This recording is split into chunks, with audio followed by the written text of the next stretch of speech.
The barn door slammed behind me with a force that rattled the hinges, and I froze mid-step when I heard his voice cut through the dusty silence like a blade. "Don't you dare walk away from me, Daniel." My heart hammered against my ribs as I turned to face him, and there he was, Jake Morrison, my best friend of 6 years, standing in the shaft of golden afternoon light that poured through the open door behind him. His jaw was set, his chest rising and falling with something that looked like barely contained emotion, and his green eyes locked onto mine with an intensity I'd never seen before. "We need to talk about what just happened," he said, his voice low and rough, and I felt the ground shift beneath my boots because I absolutely knew, that whatever came next would change everything between us forever. 3 months earlier, I'd arrived at the Morrison Ranch with nothing but a duffel bag, a broken-down truck, and a desperate need to disappear from the life I'd left behind in Dallas. The ranch sprawled across 2,000 acres of Texas hill country, all rolling pastures and limestone cliffs and endless sky, and it felt like stepping into another world entirely. Jake's father, Robert Morrison, had hired me sight unseen based on a recommendation from a mutual friend, and I'd been grateful for the chance to start over somewhere nobody knew my story. I'd expected hard work, early mornings, and solitude. What I hadn't expected was Jake. He was 24 to my 23-year-old, lean muscle and sun-bronzed skin and easy confidence that came from growing up knowing exactly who he was and where he belonged. From the first morning he'd shown me around the property, explaining the routines with patient detail and that slow Texas drawl that made everything sound like poetry. I'd felt something shift in my chest, something I'd spent years trying to ignore, trying to bury, trying to pretend didn't exist. We fell into an easy friendship almost immediately. Jake had a way of making people feel comfortable, of drawing out conversation without pushing, and within weeks I found myself telling him things I'd never shared with anyone. We worked side by side from dawn until dusk, mending fences, moving cattle, fixing equipment in hand, then spent evenings on the porch of the bunkhouse I occupied, drinking beer and talking about everything and nothing while the sun painted the sky in shades of orange and pink. "You ever think about what comes next?" Jake asked one night in late April, his boots propped up on the porch railing as he stared out at the darkening landscape. "Like, is this it? Ranch life forever? Or is there something else out there?" His voice carried a note of restlessness I hadn't heard before, and I glanced over at him, studying the strong line of his profile in the fading light. "I don't know," I admitted, taking a sip of my beer to buy myself time to think. "I guess I'm trying to figure out who I am before I worry too much about what comes next." It was more honest than I'd intended to be, and I felt exposed in the silence that followed. But Jake just nodded slowly, as if he understood something I hadn't said out loud. "Yeah," he said quietly, "I get that." He turned his head to look at me then, and for just a moment our eyes met and held, and I felt that familiar flutter in my chest, the one I told myself was nothing. It meant nothing, could never mean anything. "I'm glad you're here, Daniel. It's been good having someone to talk to, someone who gets it." The weight of his words settled over me like a warm blanket, and I wanted to tell him that I felt the same way, that these past few weeks had been some of the best of my life, that I looked forward to seeing him every morning with an intensity that scared me. Instead, I just smiled and said, "Me too, man, me too." As spring turned to summer, the days grew longer and hotter, and the work became more demanding. We spent hours in the saddle, checking on cattle in distant pastures, and I learned to read the land the way Jake did, to see the subtle signs of drought stress in the grass, to spot a limping cow from 100 yards away, to feel the shift in the weather before the clouds even appeared on the horizon. But more than that, I learned to read Jake himself, the way he went quiet when he was thinking hard about something, the way his jaw tightened when he was frustrated, the way his whole face lit up when he laughed. One afternoon in early June, we were working to repair a section of fence in the north pasture when a sudden thunderstorm rolled in with almost no warning. The sky turned dark and menacing, and within minutes rain was pouring down in sheets, soaking us to the skin and turning the ground beneath our feet into slippery mud. "Barn," Jake shouted over the roar of the storm, and we abandoned our tools and ran for the old hay barn that sat at the edge of the pasture. We burst through the door just as lightning cracked across the sky, and for a moment we just stood there, breathing hard and dripping water all over the dusty floor. Jake pushed his wet hair back from his forehead and laughed, the sound echoing in the empty space, and I couldn't help but laugh too, the adrenaline of the run and the wildness of the storm making everything feel electric and alive. "Well, that came out of nowhere," he said, pulling off his soaked shirt and wringing it out. I tried not to stare at the way the remaining water droplets traced paths down his chest and abdomen, tried not to notice the play of muscle beneath his skin, but my eyes had a mind of their own and it took conscious effort to look away. When I glanced up, I found him watching me with an expression I couldn't quite read, something between curiosity and uncertainty, and the air between us suddenly felt charged with more than just the electricity of the storm outside. "Yeah, I managed," my voice coming out rougher than I'd intended. "Good thing we weren't further out." I busied myself with finding a relatively dry bale of hay to sit on, needing to put some distance between us before I did. Something stupid like let my gaze linger too long or say something I couldn't take back. Jake pulled on his wet shirt again, despite it being thoroughly soaked, and settled onto a bale across from me. For a while we just listened to the rain hammering on the metal roof above us. The sound so loud it made conversation nearly impossible. But even in the silence, I was hyper-aware of his presence, the way he sat with his elbows on his knees, the way his fingers drummed absently against his thigh, the way his eyes occasionally flicked over to me as if checking to make sure I was still there. "Can I ask you something?" he said suddenly, raising his voice to be heard over the storm. There was something hesitant in his tone that made my stomach clench with anxiety, but I nodded for him to continue. "Back in Dallas, what were you running from? You don't have to tell me if you don't want to, but I get the feeling there's more to the story than just wanting a change of scenery." My first instinct was to deflect, to give him some easy answer that would satisfy his curiosity without revealing anything real. But something in his open, honest expression made me want to try being truthful for once. "My family," I said slowly, choosing my words with care. "We had a falling out. They had certain expectations for my life, and I couldn't meet them, or wouldn't meet them, I guess. So I left." Jake was quiet for a moment, processing this. "What kind of expectations?" he asked gently, and I could hear in his voice that he genuinely wanted to understand, not just satisfy idle curiosity. I took a deep breath, my heart pounding so hard I was sure he must be able to hear it even over the rain. "The kind where they wanted me to be someone I'm not," I said finally. "They wanted me to fit into a specific box, live a specific kind of life, be a specific kind of person. And when I couldn't do that anymore, when I told them I couldn't, they made it clear I wasn't welcome." The words came out bitter, colored by months of hurt and anger that I hadn't fully processed yet. Understanding dawned in Jake's eyes, and he leaned forward slightly, his expression softening with something that looked like compassion. "I'm sorry, Daniel, that's rough. Family should accept you for who you are, not try to change you into who they think you should be." He paused, then added quietly, "For what it's worth, I like who you are just fine." The simple sincerity of his words hit me harder than I'd expected, and I had to blink back the sudden sting of tears that threatened to form. "Thanks," I managed, my voice thick with emotion. "That means a lot."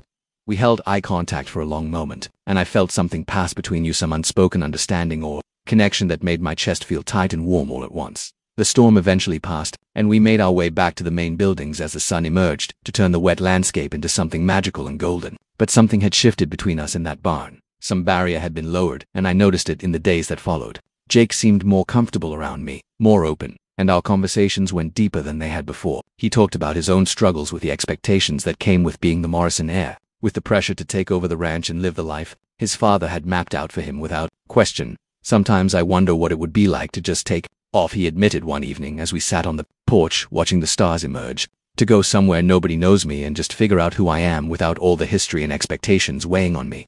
He glanced over at me with a rueful smile. "I guess that's what you did, huh?" "Yeah," I said softly, "though I'm not sure running away is really the answer. You take yourself with you wherever you go. You know, all the questions and doubts and fears they come along for the ride." It was maybe the most honest thing I'd ever said to him, and I saw him absorb it, turning it over in his mind. "Maybe," he agreed, "but at least you gave yourself the space to figure things out on your own terms. That takes courage." The admiration in his voice made my cheeks flush, and I was grateful for the darkness that hid my reaction. That's July arrived and the heat became nearly unbearable. We fell into a pattern of starting work even earlier to avoid the worst of the afternoon sun. This meant spending more time together in the pre-dawn darkness, and I came to treasure those quiet hours when the world felt like it belonged to just the two of us. We'd work in companionable silence, communicating through gestures and the kind of wordless understanding that comes from spending so much time together. And I found myself falling into something I didn't want to name, something that felt dangerous and inevitable all at once. One morning in we were moving a group of cattle from one pasture to another when Jake's horse spooked at a snake and reared unexpectedly.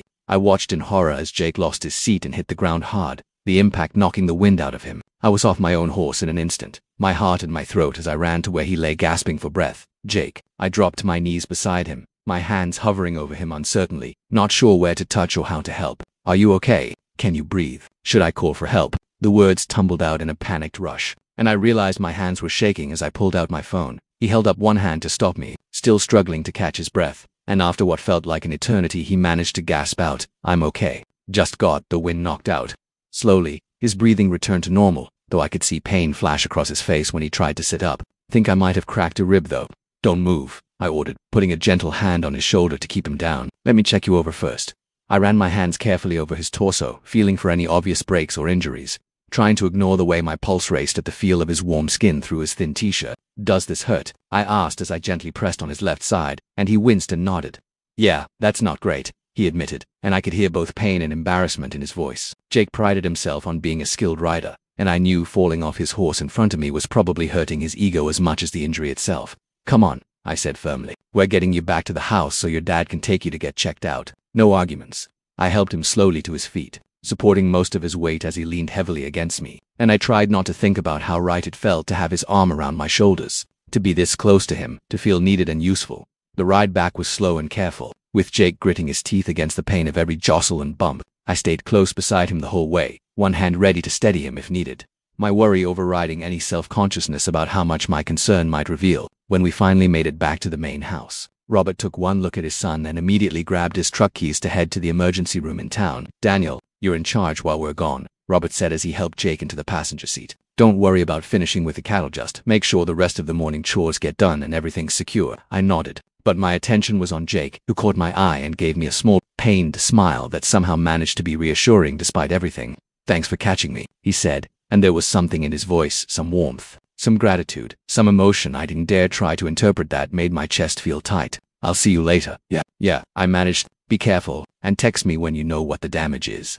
He nodded, and then they were gone, and I stood in the driveway feeling strangely bereft, as if some essential part of me had just driven away in that truck. The rest of the day dragged by with agonizing slowness. I threw myself into work, trying to keep my mind occupied, but every few minutes I found myself checking my phone for messages. It was late afternoon when my phone finally buzzed with a text from Jake, to cracked ribs and some bruising. "Doc says I need to take it easy for at least 3 weeks. Dad's acting like I'm made of glass. Save me." I smiled despite my worry and typed back, "Glad you're okay. Don't push it, let yourself heal. I've got things covered here." His response came almost immediately. "You're the best. Come by later. I'm already bored out of my mind." That evening I found Jake installed in his room in the main house, propped up with pillows and looking deeply frustrated by his forced inactivity. His face lit up when I knocked on the open door though, and he gestured me in with obvious relief. "Thank God, if I have to watch one more minute of whatever Dad thinks is relaxing television, I'm going to lose my mind." I laughed and settled into the chair beside his bed, taking in the various pillows and medications scattered around him. "How are you really feeling?" I asked seriously, and he grimaced. "Like I got kicked by a horse instead of just falling off one," he admitted. "The ribs hurt like hell, especially when I breathe or move or, exist." He shifted slightly and winced. "But the worst part is knowing I'm stuck like this for weeks. I hate being useless." "You're not useless," I said firmly. "You're injured. There's a difference. Your body needs time to heal, and pushing yourself too hard will just make it take longer." I could hear the concern in my own voice and wondered if he could too. If he had any idea how scared I'd been when I'd seen him fall. How the thought of something worse happening to him had made my blood run cold. Jake studied me for a long moment, his green eyes searching my face for something I couldn't name. "You were pretty worried earlier," he said quietly, "when I fell. I could see it on your face." It wasn't quite a question, but I could hear the question underneath the words. "Why did you care so much? What does it mean? What are you not saying?" "Of course I was worried," I said, trying to keep my voice steady and casual. "You're my best friend, man. Seeing you get hurt like that was..." I stopped, not sure how to finish that sentence without revealing too much. "It was scary," I settled on finally. "I'm just glad you're okay." Something flickered in his expression, disappointment, maybe, or frustration, but it was gone before I could be sure I'd really seen it. "Yeah," he said after a pause. "I'm glad to." The conversation felt awkward suddenly, weighted with things neither of us was willing to say, and I cast around for a way to return to safer ground. "So, what can I do to help?" I asked. "Do you need anything? Books, magazines, someone to complain to about your dad's terrible TV choices?" That earned me a genuine laugh, though he cut it off quickly with a wince and a hand pressed to his ribs. "Don't make me laugh," he protested, but he was smiling. "It hurts." He settled back against his pillows with a sigh. "Honestly, just having you here helps. Everyone else is treating me like I might shatter at any moment. But you're just..." "It's nice." I stayed for a couple of hours talking about nothing important, occasionally helping him shift position when the pain got bad, and watching his eyelids grow heavy as the medication kicked in. When he finally dozed off mid-sentence, I quietly let myself out and returned to the bunkhouse, my mind churning with emotions I didn't want to examine too closely. Over the next 3 weeks, I took on Jake's responsibilities around the ranch in addition to my own, working longer hours and falling into bed exhausted every night. But I also made time to visit him every evening, bringing him updates about the day's work and providing the company he craved after being cooped up alone all day. We watched movies on his laptop, played cards, and talked about everything under the sun, and I felt our friendship deepening in ways that both thrilled and terrified me. One evening, about 2 weeks into his recovery, I arrived to find him struggling to change his shirt, his face twisted with pain and frustration. "Here, let me help," I said before I could think better of it, and I carefully helped him ease the old shirt over his head, trying not to notice the warmth of his skin under my hands, trying not to let my fingers linger on his shoulders longer than necessary. "Thanks," he said quietly, and when I looked up, I found him watching me with an intensity that made my breath catch. We were closer than we'd been since that day in the barn, and I could see the pulse beating at the base of his throat, could feel the heat radiating from his body, could count the flecks of gold in his green eyes. For a moment that stretched impossibly long, neither of us moved, and I thought wildly that he might kiss me, or I might kiss him, or the world might just end right there because surely nothing could survive this much tension. Then Jake cleared his throat and looked away, breaking the spell, and I stepped back quickly, my heart hammering against my ribs. The new shirt, I said stupidly, grabbing it from the bed and helping him into it with hands that shook slightly. Neither of us mentioned what had just happened or almost happened, but the rest of the evening felt charged with an awkwardness that hadn't been there before. I left earlier than usual that night, claiming fatigue from the long days of work, and lay awake in my bunk for hours afterward wondering what the hell I was doing, wondering if I'd imagined the look in Jake's eyes, wondering if I was setting myself up for heartbreak by wanting something I could never have. By the time Jake was cleared to return to light duty, summer was in full swing and the ranch was at its busiest. We fell back into our old routines, working side by side in the heat and dust. But something had changed between us, something subtle and undefinable that showed itself in lingering glances and careful distances and words that died unspoken. I told myself I was imagining it, that I was projecting my own confused feelings onto him. But there were moments when I caught him watching me with an expression I couldn't quite read. Moments when our hands would brush and we'd both pull away too quickly. Moments when the air between us felt thick with possibility. One Saturday evening in early August, Jake suggested we drive into town for dinner and drinks at the local bar. A rare break from the ranch and a chance to blow off steam. I agreed readily, grateful for the distraction and the opportunity to get out of my own head for a while. The bar was crowded and loud, full of ranchers and townspeople looking to unwind after a long week, and we found a table in the back corner and ordered beers and burgers. We'd been there about an hour, talking and laughing and feeling more relaxed than we had in weeks, when a pretty blonde woman approached our table with a confident smile. "Jake Morrison," she said warmly. "I thought that was you. It's been ages." Jake stood to greet her with a hug, and I felt an unexpected twist of something dark and ugly in my chest. Jealousy, I realized, with uncomfortable clarity.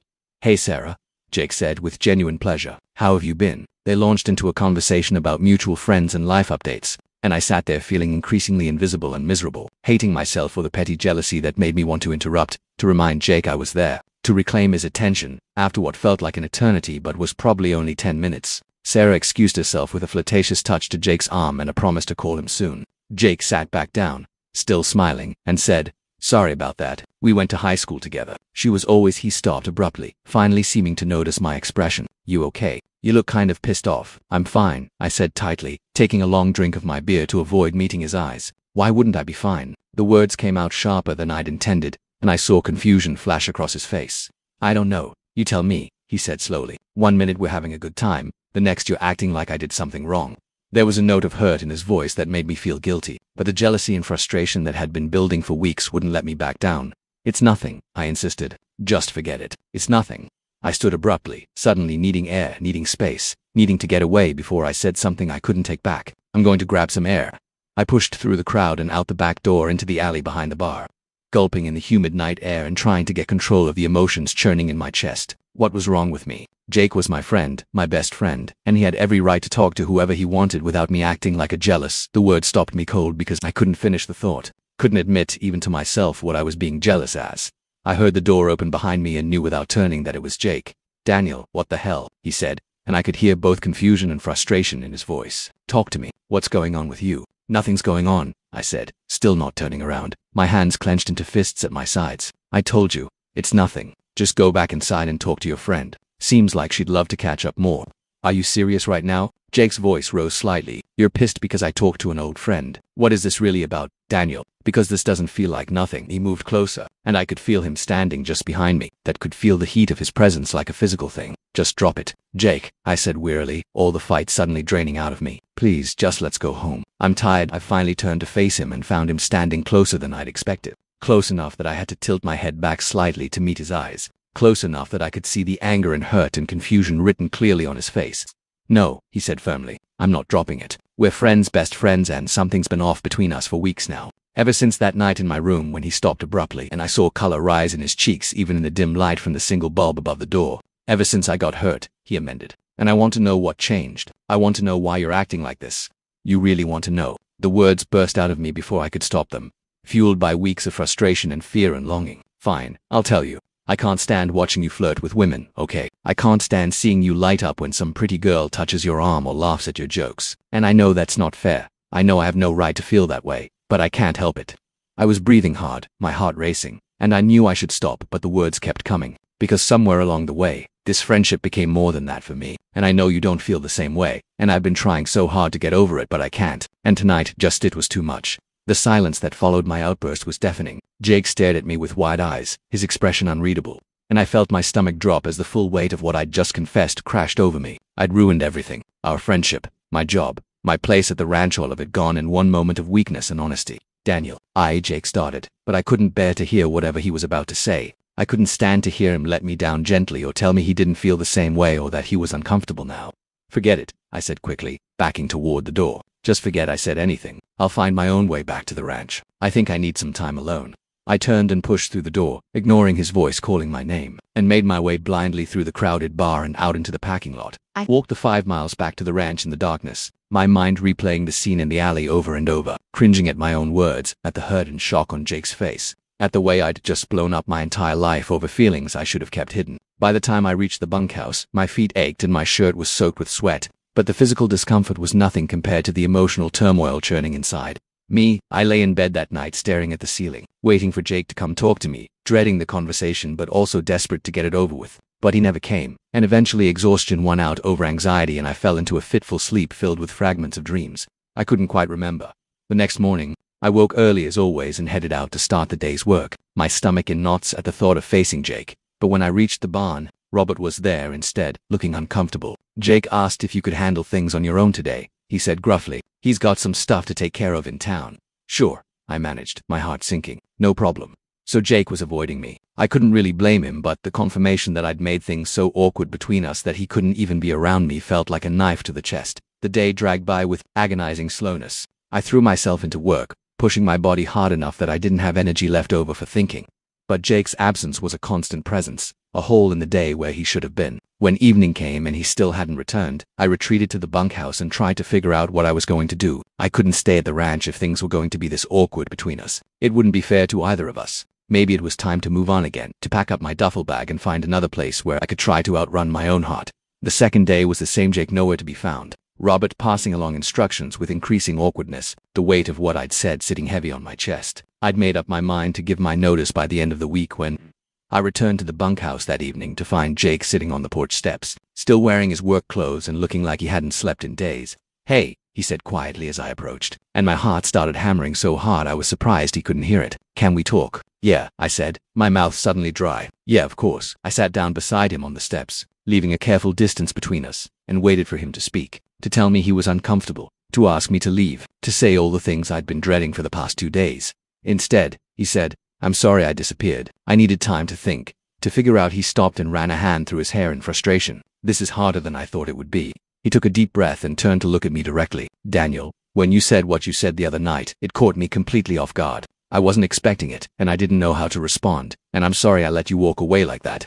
It's okay, I said quickly. I shouldn't have said anything. I shouldn't have put you in that position. I'm the one who should be apologizing. I forced myself to meet his eyes, and I will, if you want me to leave. I can be out by the end of the week. I don't want to make things uncomfortable for you or wait, what? Jake looked genuinely shocked. Leave? Why would you leave? I stared at him in confusion. Because I just told you I have feelings for you, and you've been avoiding me for 2 days, and I figured that meant. I gestured helplessly. I mean, what else was I supposed to think? Jake let out a long breath that was almost a laugh. God, we're really bad at this, aren't we? He shifted on the steps so he was facing me more fully. Daniel, I wasn't avoiding you because I was uncomfortable or wanted you to leave. I was avoiding you because what you said made me realize something about myself, something I've been trying not to think about for months now, and I needed time to figure out how I felt about it. My heart started beating faster, hope and fear warring in my chest. What do you mean? I asked carefully, not daring to assume anything.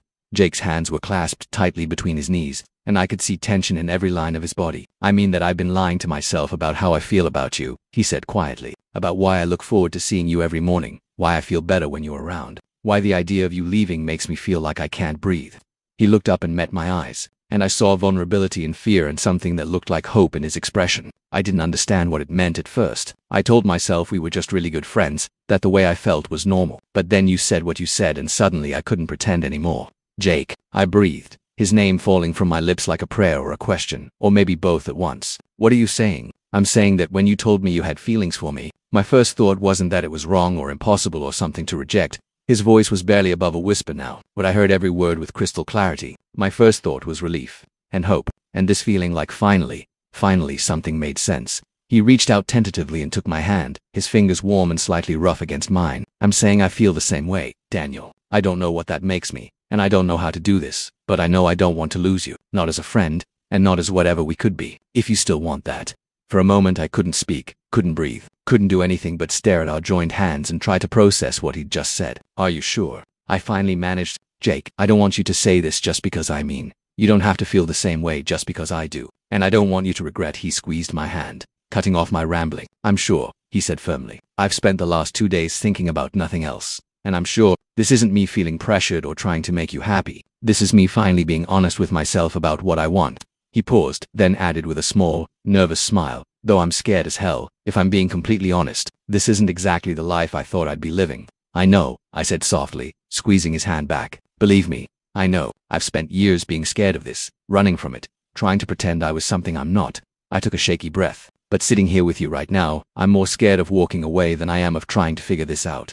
Jake moved closer then, closing the distance between us on the step, and lifted his free hand to cup my jaw. His touch was gentle, tentative, as if he was half expecting me to pull away. He started, but I didn't let him finish the question. I closed the remaining distance between us and pressed my lips to his in a kiss that felt like coming home and stepping off a cliff all at once. It was soft and sweet and questioning, and when he responded by wrapping his arm around my waist and pulling me closer, I felt something in my chest unfold and expand until I thought I might burst with it. The kiss deepened, growing more confident as we learned each other, and when we finally pulled apart, we were both breathing hard and wearing matching expressions of wonder. Wow, Jake said quietly, resting his forehead against mine. That was yeah, I agreed, unable to stop the smile spreading across my face. It really was. We sat there for a long moment, just breathing each other in, before I pulled back enough to see his face properly. So what happens now? What do we tell people? What do we? The questions started tumbling out. All the practical concerns that my happiness-drunk brain hadn't considered yet. Hey, Jake said gently, brushing his thumb across my cheekbone. One thing at a time. Okay, we don't have to figure everything out tonight. We can take 2 halves this slow. Figure it out as we go. He smiled, and there was something so warm and real in his expression that it made my chest ache. For now, let's just be together and worry about the rest later. I nodded, feeling some of the anxiety ease from my shoulders. Okay, yeah, we can do that. I leaned into him, and he wrapped both arms around me, pulling me close against his chest. We sat like that as the sun finally disappeared below the horizon and the sky turned from orange to purple to deep blue scattered with stars. Not talking, just holding each other and marveling at how different the world looked now than it had just an hour ago. Eventually the mosquitoes drove us inside, and Jake followed me into the bunkhouse, both of us suddenly awkward again now that we were faced with the reality of what happened next. I should probably head back to the house, he said, but he made no move toward the door. Dad will wonder where I am. Or you could stay, I suggested quietly, my heart hammering at my own boldness. Just to talk. We could watch a movie or something. I saw the conflict play across his face, wanting to stay but worried about moving too fast, about what it would mean, about crossing lines we couldn't uncross. Just to talk. He agreed finally, and the relief on his face mirrored my own. We settled onto my narrow bed, backs against the wall, and pulled up a movie on my laptop, but neither of us paid much attention to the screen. Instead, we talked about everything and nothing about our fears and hopes, about what this meant for our futures, about how strange and wonderful it felt to finally be honest about our feelings. I keep thinking I'm going to wake up and this will all have been a dream, Jake admitted, his shoulder pressed warm against mine. Like, how is this real? How did I get this lucky? I was thinking the same thing, I said with a soft laugh. I've spent so long thinking I'd never have this, that I'd always have to hide who I am and want things I couldn't have. And now you're here and you feel the same way. And it's like I struggled to find the words. It's like I can finally breathe properly for the first time in years. Jake turned his head to look at me, his green eyes serious in the dim light from the laptop screen. You shouldn't have had to hide, he said quietly. Nobody should. I hate that your family made you feel like you couldn't be yourself. His hand found mine again, our fingers intertwining. But I'm glad you ended up here. Selfish as that sounds. Not selfish, I assured him. I'm glad to, more than I can say. We fell into comfortable silence, and at some point during the movie Jake's head dropped onto my shoulder, his breathing evening out into sleep. I shifted carefully to turn off the laptop and ease us both down until we were lying side by side on the narrow mattress, and then I let myself drift off to feeling safer and more content than I had in longer than I could remember. I woke sometime in the early morning hours to find Jake still there, his arm draped across my waist and his face peaceful in sleep. For a moment I just watched him, still half convinced this was a dream, before carefully extracting myself to use the bathroom. When I returned, he was stirring, his eyes blinking open in confusion before focusing on me and breaking into a sleepy smile. Morning, he mumbled, his voice rough with sleep. What time is it? About 5. I said, climbing back into bed beside him. We should probably get up soon and start work. The words felt absurdly normal given how much had changed between us, and Jake laughed softly. Back to reality, huh? He stretched and then winced, his hand going to his still healing ribs, though I guess reality is pretty good now. He rolled onto his side to face me properly. So this is real, right? Last night actually happened, I confirmed, unable to keep the smile off my face. It really happened. I reached out to brush a strand of hair off his forehead, marveling at the fact that I could do that now, that I was allowed to touch him like this. No regrets. None, he said firmly. Not even a little bit.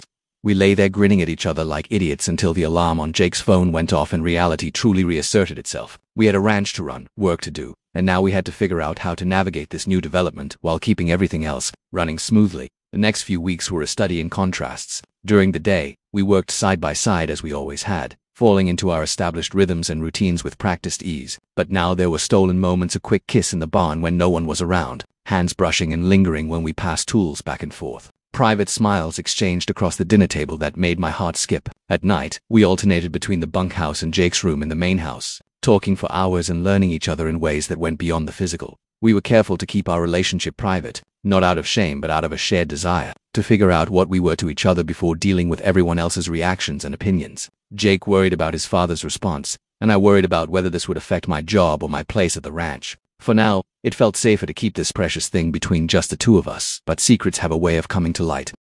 And about a month after that night on the bunkhouse steps, everything came to a head. We'd been moving cattle in the south pasture, and Jake had gotten careless for just a moment, letting his attention wander to me instead of the nervous heifer in front of him. She'd charged, and only my quick grab of his shirt had pulled him out of the way in time. Jesus, Jake, pay attention. I'd snapped, my heart still racing with adrenaline and fear. You could have been seriously hurt. I know. I'm sorry, he'd said, looking shaken. I just got distracted.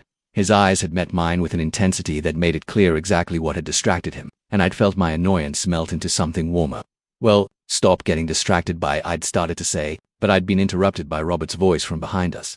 Distracted by what, exactly? Jake's father had ridden up without either of us noticing, and from the expression on his face, he'd seen enough to draw his own conclusions. You two want to tell me what's going on here? The color had drained from Jake's face, and I'd felt my stomach drop to somewhere around my boots. We'd exchanged a quick glance, half panic, half resignation, and I'd realized there was no talking our way out of this one. Dad, Jake had started, but Robert had held up a hand to stop him. Not here, he'd said gruffly. Back at the house, both of you now. The ride back had been silent and tense, my mind racing through worst-case scenarios, and I'd been acutely aware of Jake beside me, his jaw tight and his hands clenched on his reins.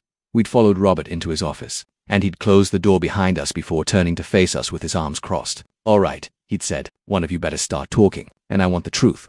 Jake and I had looked at each other, and I'd seen him square his shoulders, preparing to face this head. Dad, Daniel and I are weird together, as in, romantically. It's been about a month now, and I know this probably isn't what you expected. But his voice had been steady despite the fear I could see in his eyes.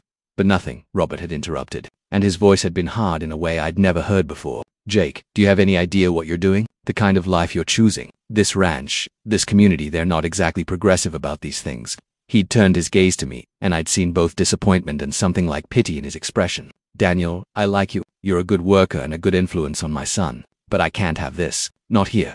The words had hit like a physical blow, and I'd felt Jake stiffen beside me. What are you saying, Dad? He'd asked quietly, dangerously.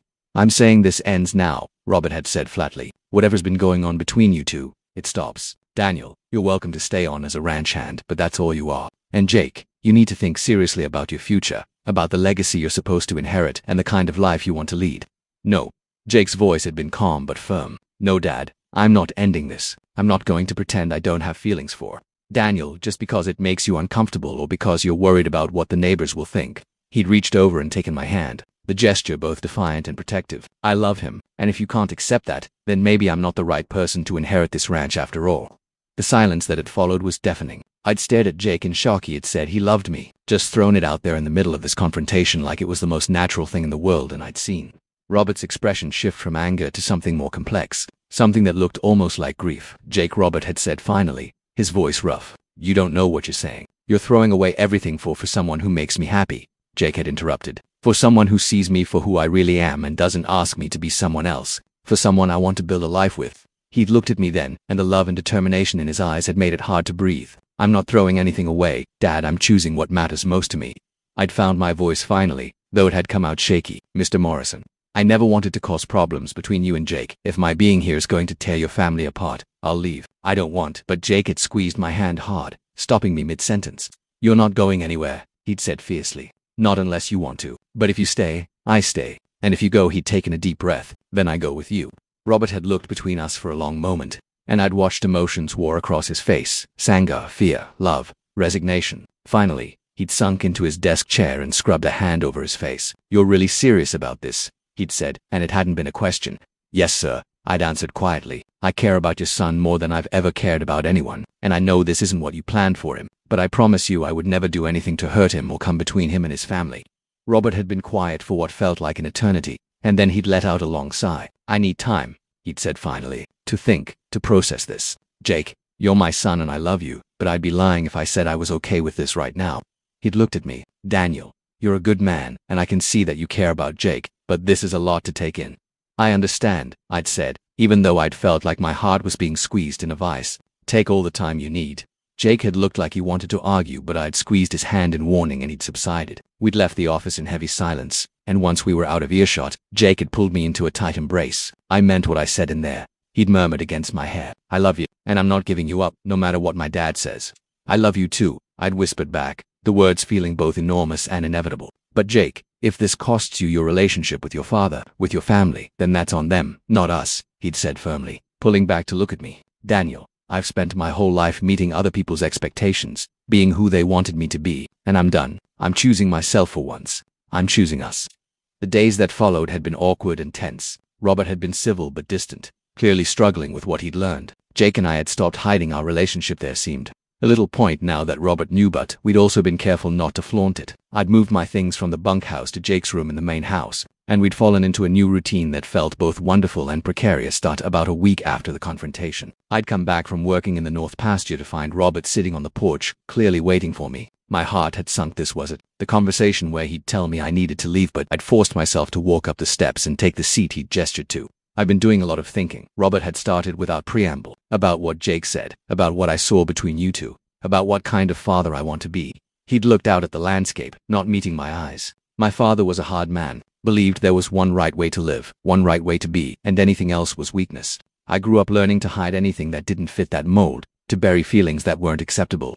I'd stayed silent, sensing he needed to work through this in his own way. After a moment, he'd continued. When Jake's mother died, I threw myself into this ranch, into raising my son to be strong and capable and ready to take over the family legacy. I thought I was doing right by him, thought I was preparing him for the real world. He'd finally looked at me then, and I'd been surprised to see his eyes were red-rimmed. But what I was really doing was teaching him the same lesson my father taught me, that love and happiness take a back seat to duty and appearances. Mr. Morrison, I'd started, but he'd held up a hand. Let me finish, he'd said. These past few days, I've watched my son, really watched him, and you know what I saw. I saw him happy, genuinely, completely happy, in a way I haven't seen since his mother was alive. He laughs more, smiles more, seems lighter somehow. He'd paused, his voice thick with emotion, and I realized that I've been so focused on protecting the ranch, on maintaining the Morrison name and legacy, that I nearly lost sight of what actually matters, which is my son's happiness and well-being.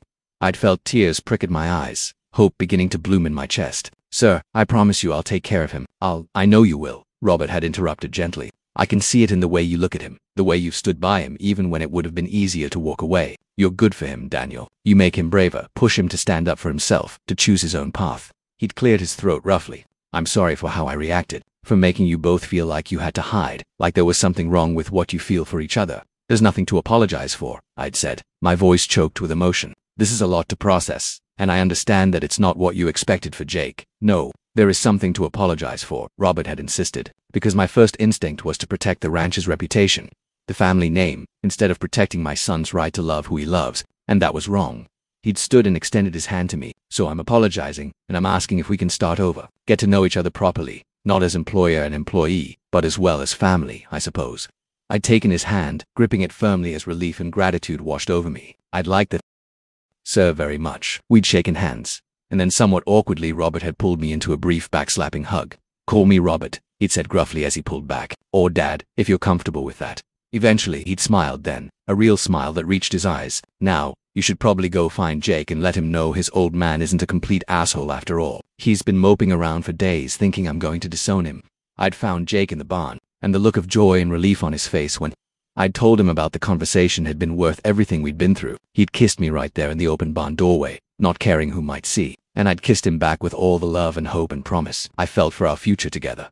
The months that followed were far from perfect. There were still challenges to navigate, curious looks from other ranchers, and occasional comments that stung, but we faced them together. Robert became a surprising ally, shutting down gossip when he encountered it and making it clear that anyone who had a problem with his son's relationship wasn't welcome at the Morrison Ranch. Jake and I continued working the ranch side by side, but now we could be open about what we meant to each other. We held hands on the porch in the evenings, kissed goodnight without worrying about who might see, and made plans for a future that included both the ranch and each other. One evening in late October, as the air finally started to cool and the leaves began to turn, Jake and I were sitting on our favorite spot on the porch watching the sunset paint the sky in brilliant shades of orange and pink. He'd been quieter than usual all day, seemingly lost in thought, and I'd given him space to work through whatever was on his mind. "I've been thinking," he said finally, breaking the comfortable silence, "about the future, about what we're building here." He turned to look at me, his green eyes reflecting the colors of the sunset. "I want you to know that this isn't temporary for me. What we have, I want it to be permanent."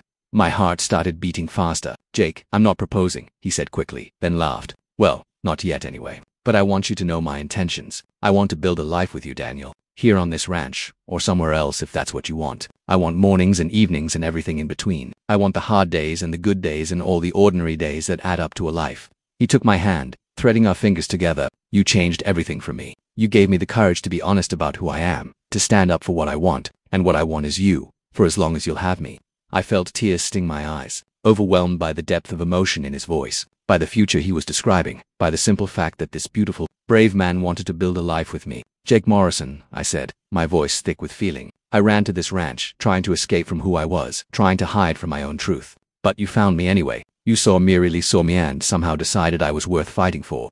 I brought our joined hands up to kiss his knuckles. "So yes, yes to mornings and evenings and ordinary days. Yes to building a life together. Yes to all of it, for as long as you'll have me right back."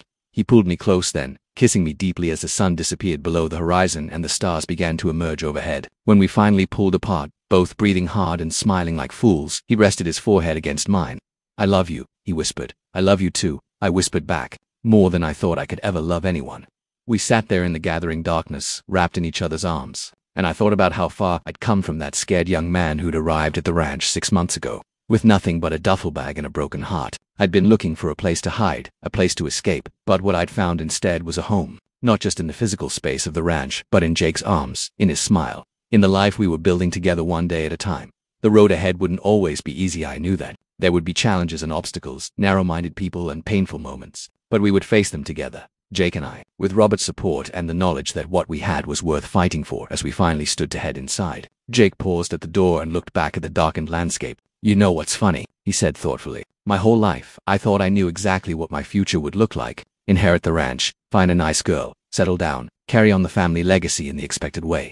He turned to look at me, his eyes reflecting the light from inside the house. "But this is so much better than anything I could have imagined. Scary as hell sometimes, but better."